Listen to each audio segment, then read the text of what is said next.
Hello everybody, welcome back once again. I've got another Clair Obscur Expedition 33 video for you here. So this one is going to be my top picks for the Act 2 Pictos.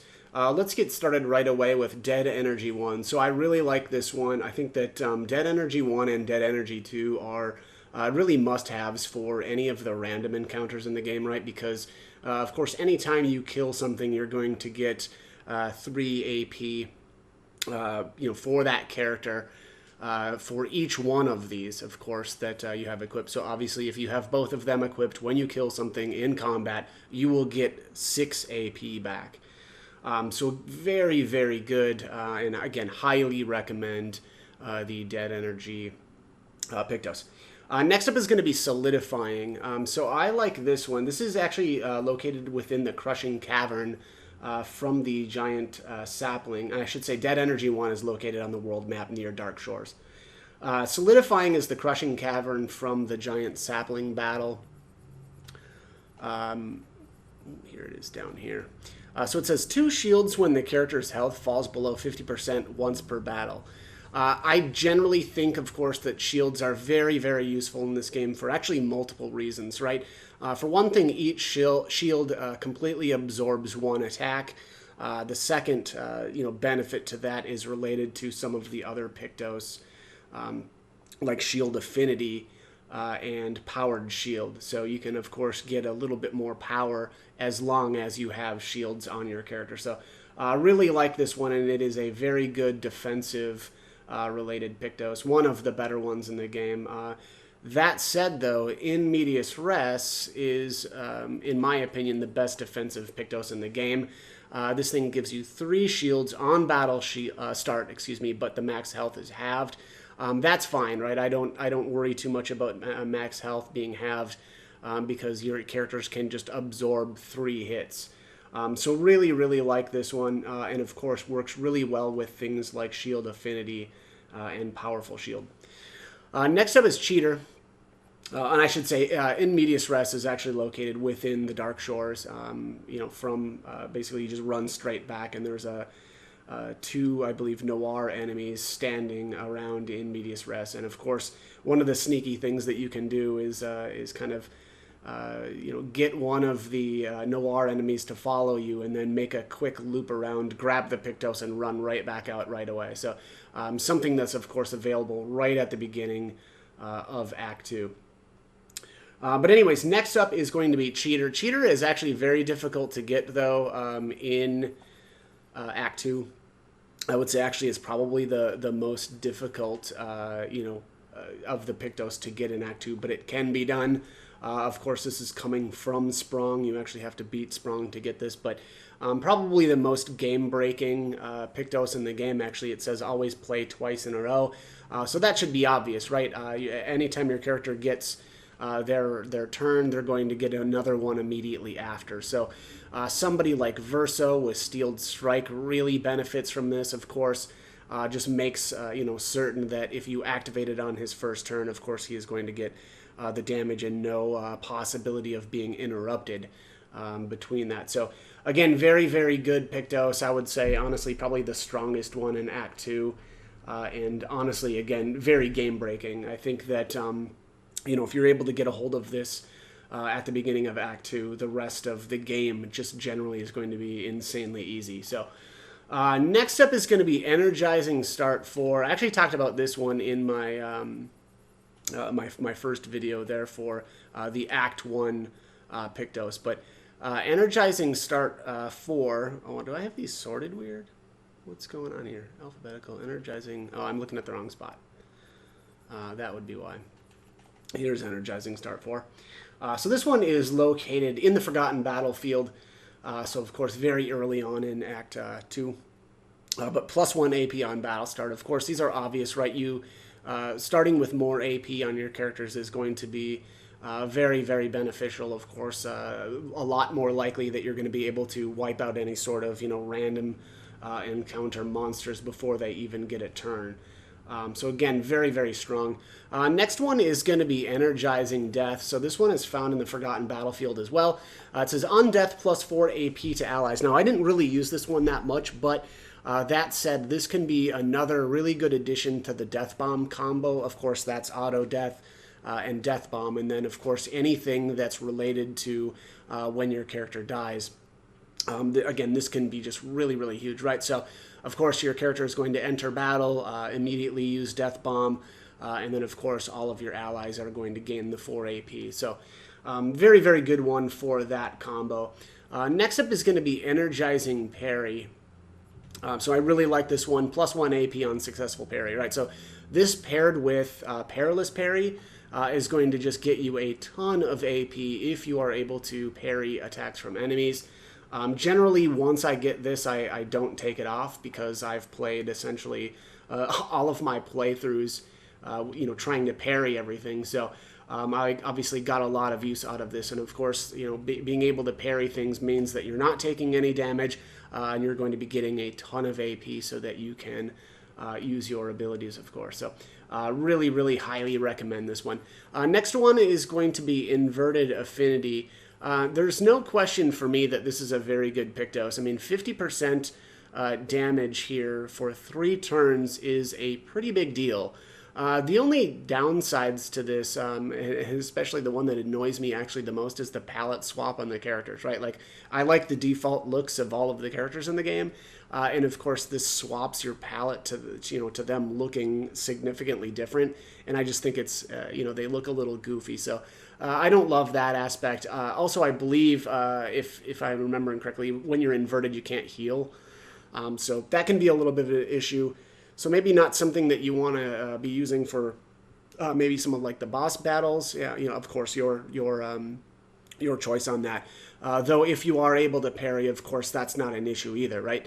Not taking any damage means that you don't need to heal. So very, very good Pictos. Next up is going to be Combo Attack, and I should say Inverted Affinity is located on the Forgotten Battlefield from the Justral Merchant Kasumi. And I forgot to mention Energizing Parry, of course, also is Forgotten Battlefield, but from the Chromatic Luster.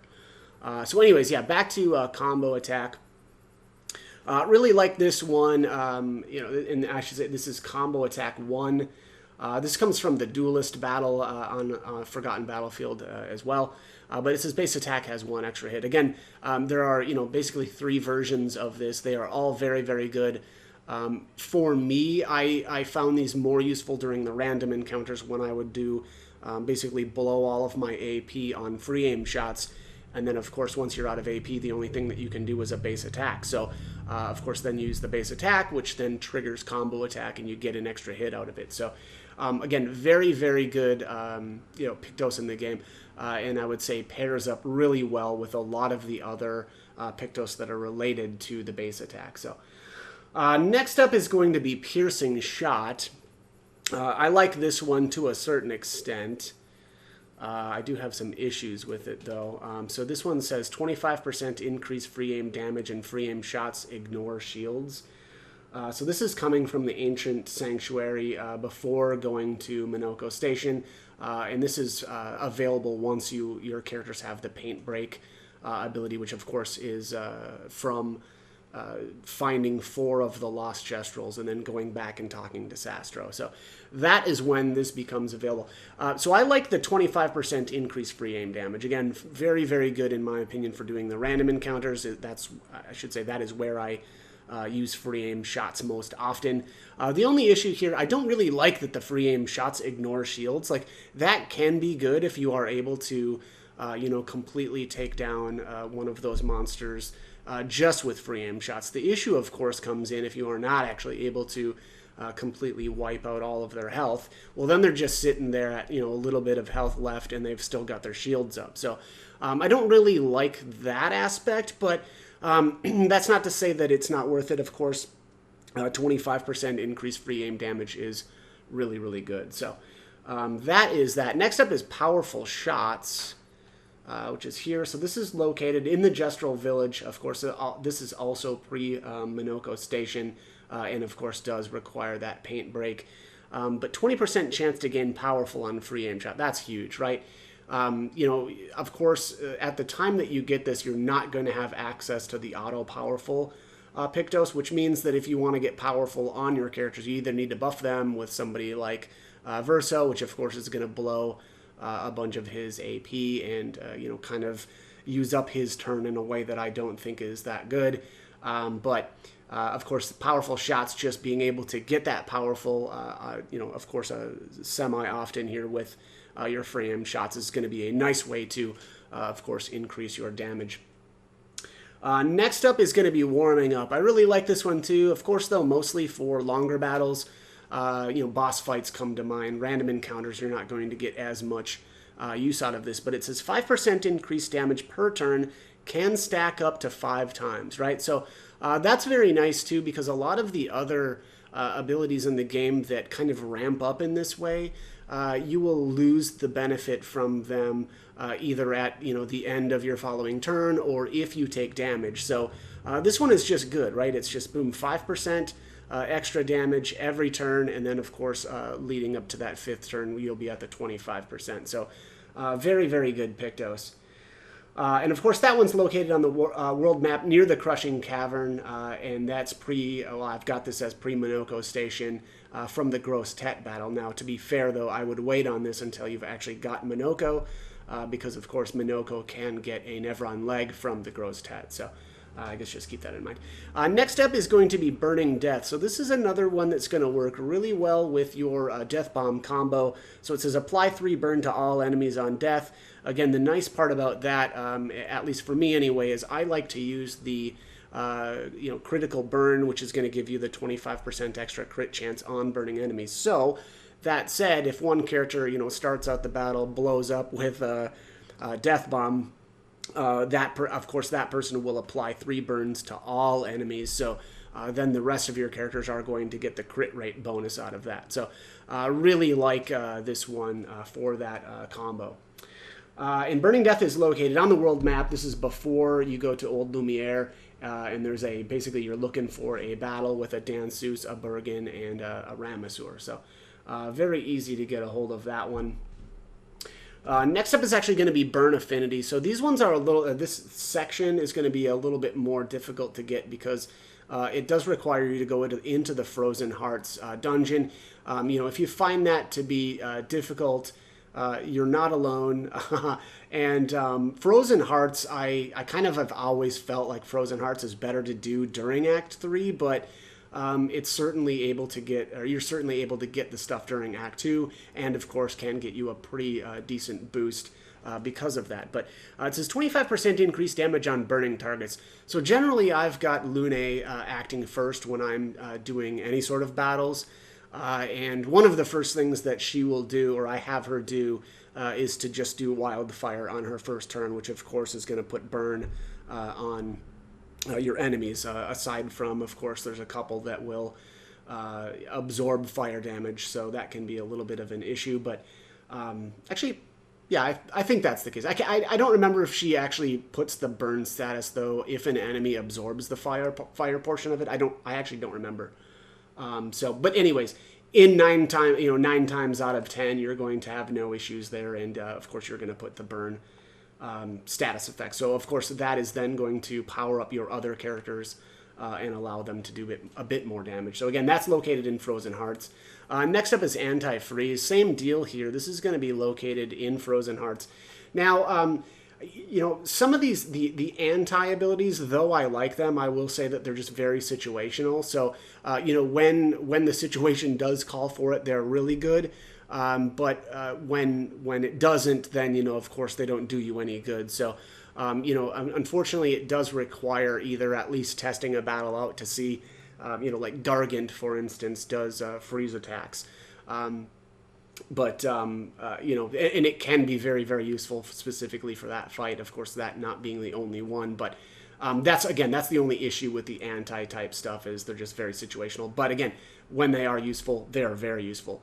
But that also said, anti-freeze doesn't do you any good if you are very good at parrying, of course, right? If you are able to just avoid those attacks, then this isn't going to do you any good either. But anyways, next up, and I should say again, that one is located in the Frozen Hearts. Augmented Counter 3. This is another really good one. I will say, though, and I've got a note here, so this is located within Frozen Hearts from the Dansus teacher battle. Now, I definitely recommend waiting on this one until Act 3. For one thing, that Dansu's teacher is one of the with the white Nevrons, and of course those are all related to a quest that you can complete in Act 3. Basically, if you've helped the white Nevrons and not killed them, you will get 100 lumina, or color of lumina, for, basically as the reward. At that point, once you've got your reward, then you can go back and take out the Dansu's teacher without any issues. The reason why I say that it's better to wait until Act 3 is because you don't really need Augmented Counter 3 until Act 3, right? It's very easy to cap out your damage during Act 2, and so this isn't going to actually do you any good until the damage cap is removed in Act 3, so just keep that in mind. All right, next up is Energizing Burn. I really like this one, but for specific characters. This one is located within Frozen... Oh, no, which one were you? Yeah, Energizing Burn. Yeah, this is from Energizing Burn. Yeah, Frozen Hearts again. The Chromatic Velour battle. If I can find it here. Energizing Burn. I am going the wrong way. Here we go. Start, parry, jump. Here we are. Energizing Burn. Plus 1 AP on applying burn once per turn. Again, great for specific characters. Mael comes to mind. Lune more so, I would say, because that is who I generally, use burning attacks with. And again, specifically Wildfire. I absolutely love that ability for Act 1 and 2. Very, very good ability there. Next up is going to be Anti-Burn. Same issue, though, that I've got with Anti-Freeze is it's so situational. But when it is useful, boy, it is very useful, right? Of course, Burn, oftentimes enemies will put multiple stacks on you, which will eat up all your shields. And, of course, then once they eat through your shields, they're going to do usually a ton of damage if you're playing on Expert. So again, very good when it is useful. Otherwise, of course, I would not have this on. But anyways, this is located in Frozen Hearts, and that's from the Gargant battle. Next is going to be Greater Rush. Really like this one, more so for pairing up with either Auto Rush or Last... Is it Last Stand? It's one of the Last Stands, right? It's when you're fighting alone, essentially. But it says plus 25% to rush speed increase. So of course that's going to make your your character's turn come up more often. So this is from Minoko Station. The Grandest Merchant sells this, but it does require the Eternal Ice from Gargant. So that can be very, very tough to get a hold of, but a pretty decent Pictos. Next up is Longer Powerful. Really like, excuse me, really like this one. So this one's located in Old Lumiere from the Gestural Merchant Mandelgo. Here it says, on applying Powerful, its duration is increased by 2.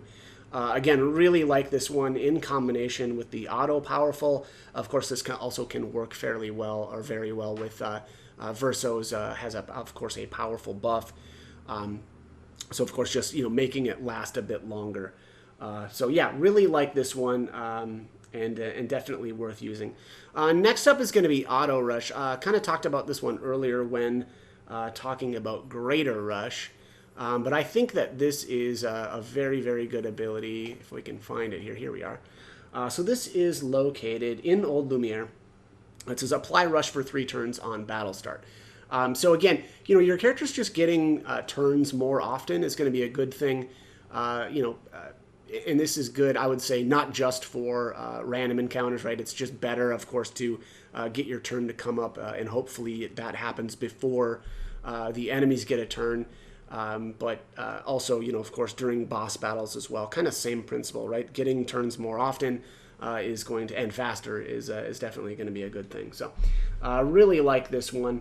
Next up, we're going to be moving on to some of the stuff that's available on the or when the Axons become available. So basically, this is after Old Lumiere. One of those being Critical Break. So this is the world map pre-Axons, and this is northwest of the Visages area. 25% increased break damage on critical hits, right? So generally, I don't like to do a whole lot with anything that's related to break, but there are a couple that are very good, right? Like the Breaker Pictos itself, and then Critical Break here are two of them that I do think that are very much worth using. Again, especially as someone who likes to build crit rate and generally has a 100% crit rate as long as things are burning in Act 2. I do find this to be very, very useful. So really like that one. Next up is going to be Shielding Death. So this is another one for your Death Bomb combo. I don't like this one as much, or I don't think it's as important, because usually I'm only using Death Bomb for random encounters, and random encounters typically don't last long enough where I think that Shielding Death is really going to help you that much. But this comes from the Crows area, and that's from the Chromatic Chapelier battle. So just keep that in mind, that this is where that comes from.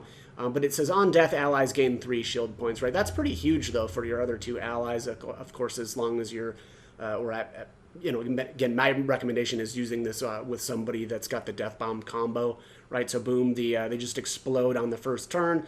The rest of your characters get the 3 shields. You do some decent damage, though, again, I would say that that combo is mostly used for the random encounters, but... All right, next up, we're actually getting into the Axon areas of the game, and that is going to be the Confident Fighter. This is coming from the Visages area. Here we are, Confident Fighter. 30% increased damage, but can't be healed. So, of course, very, very good for random encounters, because most things aren't going to live beyond your 3 characters, taking their turns. That said, it can be useful for the boss battles as well. But you have to be good at parrying, of course, or dodging, I guess, because you're not going to be able to heal any character that has this equipped. So I guess just keep that in mind. But I really like that one. The next one is called Glass Cannon. This is located on Visages as well, and actually kind of similar to Confident Fighter here. This is really if you're fairly confident in your abilities to either dodge or parry, but deal 25% more damage, but take 25% more, right? So this can be very, very good if you're good at parrying and dodging, or, again, if you've got a bunch of shields, because you don't need to worry about the damage at that point, right? Your shields will just absorb that. So really like that one. Next up is going to be Augmented Counter 2. This is coming from Visages as well, from the Chromatic Ramesur battle.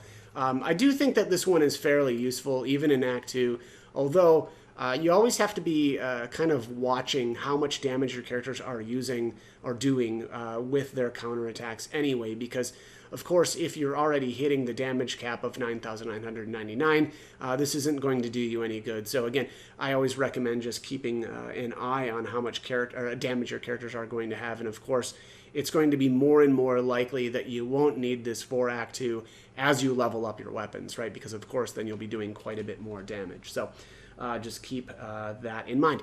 Next up is going to be Powered Attack.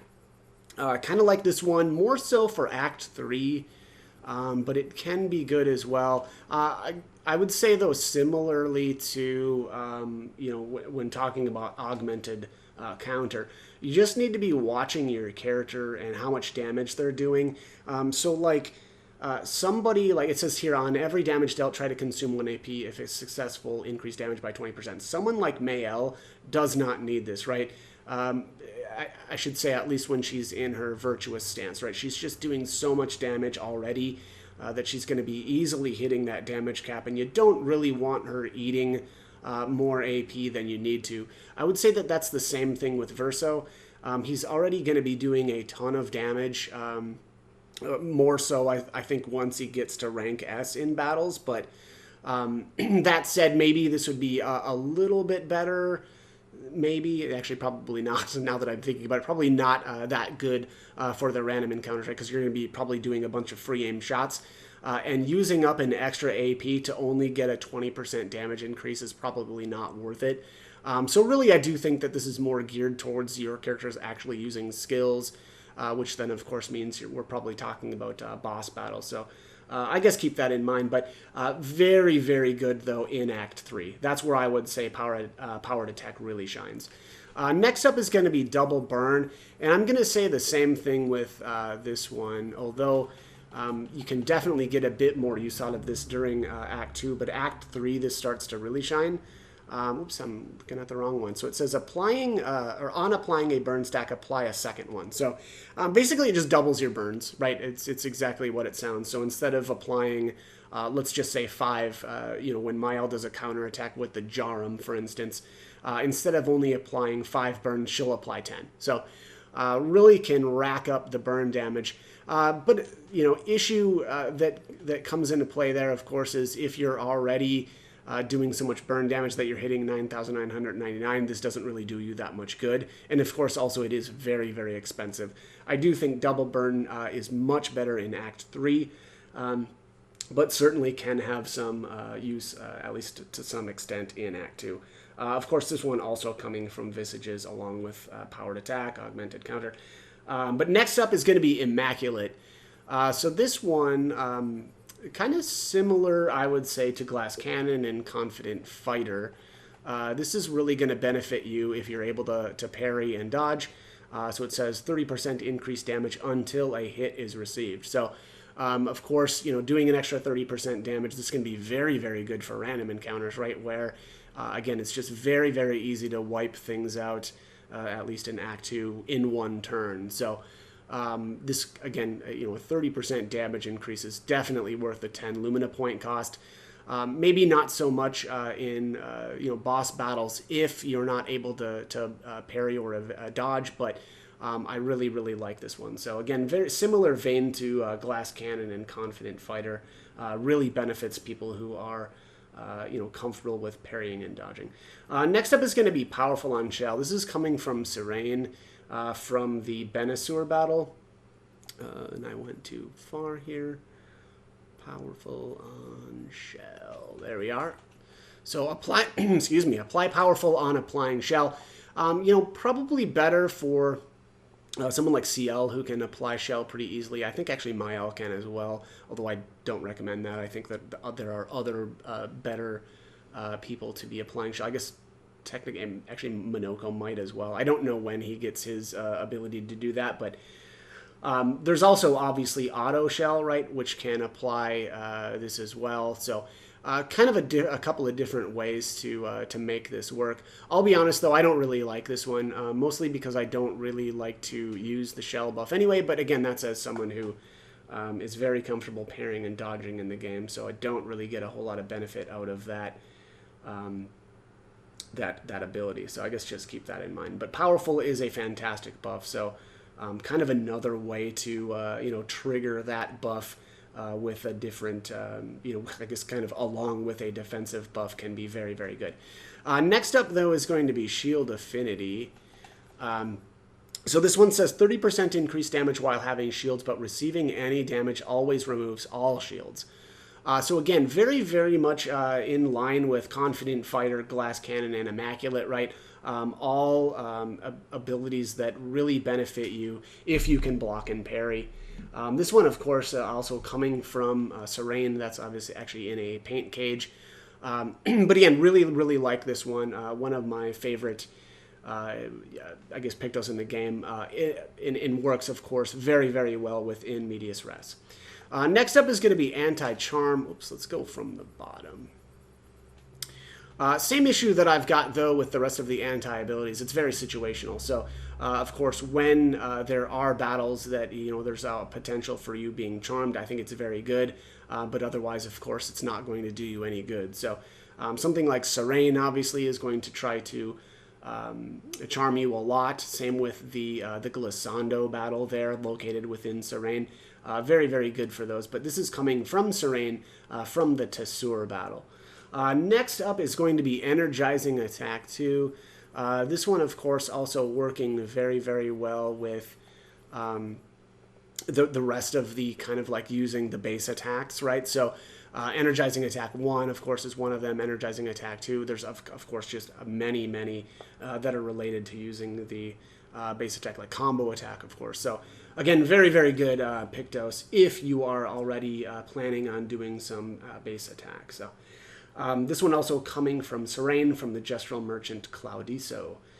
Next up is going to be Greater Powerful. Maybe this one's going to be obvious, but I really, really like the powerful buff in this game. So I think it's already, giving you a 25% damage increase. So this on top of that, of course, will give you a 40% damage increase while you're using the powerful buff. So again, very, very much a good buff if you're planning on using that powerful buff anyway. So this one also coming from the Gestural Merchant Claudiso within Serene. Next up is going to be Energizing Turn. This is coming from Serene herself. If I can find it here. Energizing Turn. There we are. Very, very good one, though. +1 AP on turn start. This is just gigantic, right? I mean, not only is the speed just off the charts on this Pictos, which makes it, I think, definitely worth actually using as just a Pictos, but 1 AP on turn start. Of course, that's every turn, right? So, like, Energizing Start is 1 AP, but only on your first turn, right? Whereas this is going to be every single turn. So, definitely one that I think is worth using on all of your characters. And one of the better ones in the game. All right, so let's move on. We're going to start working on the monolith stuff. So the first one is actually going to be Stay Marked.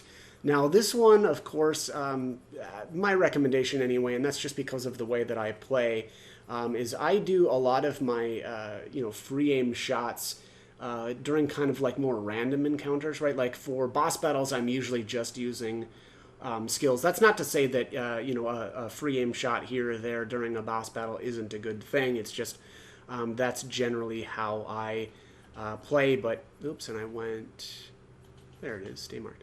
50% chance to apply a mark when attacking a marked target. Right. So if something has a mark, you hit it again, and then boom, there's a 50% chance that mark is going to be back on essentially. Right. So that can be very, very good. Of course, that works well with the rewarding mark, which is going to give you AP for hitting a marked enemy. So again, very, very, well, I should say a very decent Pictos to be using, or at least a Lumina, right?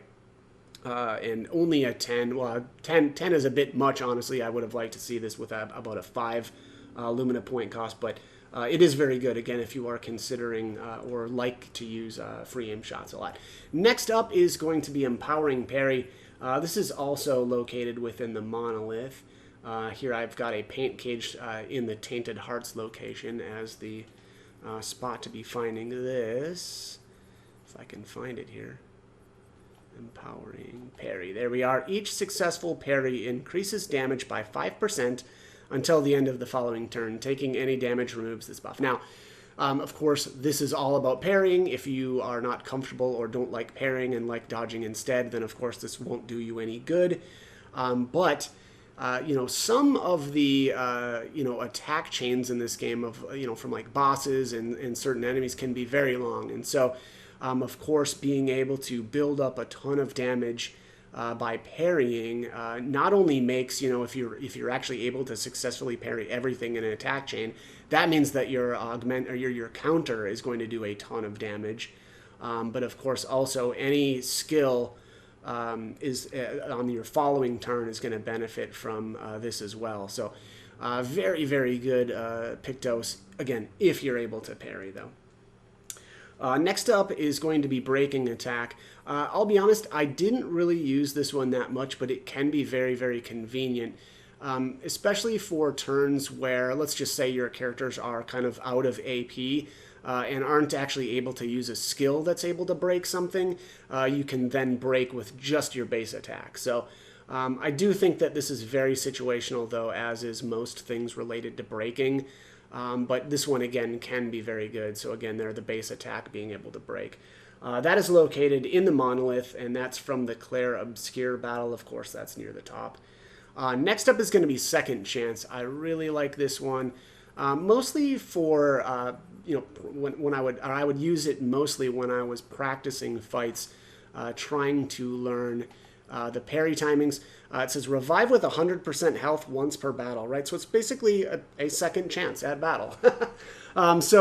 Again, very, very good for, if you're just kind of learning things. Also can, of course, save you, if you mess up something, deep into a battle or something like that. So really, really like that one. Unfortunately, a very steep cost, though. 40 is way too much. Really wish that would have been, like maybe 20. I think that would have been justified, but mana 40 is really brutal, right? So that can be tough to justify the cost. But anyways, lastly here, and I should say that is from the Renoir battle, which also very appropriate, right? Because it feels like Renoir, actually in almost every case, every one of his battles, he's got some way of completely restoring his health. Actually, I think it might be literally every time you encounter him, he's able to do that. Next up, though, again, is Painted Power. Let's find this. This is huge. Maybe that's obvious, but it's coming from the Paintress. This is what removes the damage cap. So there it says damage can exceed 9,999. I'm always a little conflicted on this one because on one hand, for certain battles, especially during Act 3, this is just an absolute must. Because things, again, a couple of the enemies in Act 3 just have so much health. But that said, my favorite part of the game actually is Act 2 because I feel like that's the most challenging part of the game, and unfortunately, Painted Power in combination with some of the skills in this game just makes the end game way too easy, right? You can literally one-shot the most powerful enemy in the game. That, of course, is Simon. So I don't like that about it, but it's pretty much a must though for certain battles because again they just have millions of HP, and trying to cut through a few million HP while you're only doing 9,999 damage is just not super realistic. So. That's my take. That is all of the Pictos that I found very useful in Act 2. But as always, I hope the guide was helpful, and thanks for watching.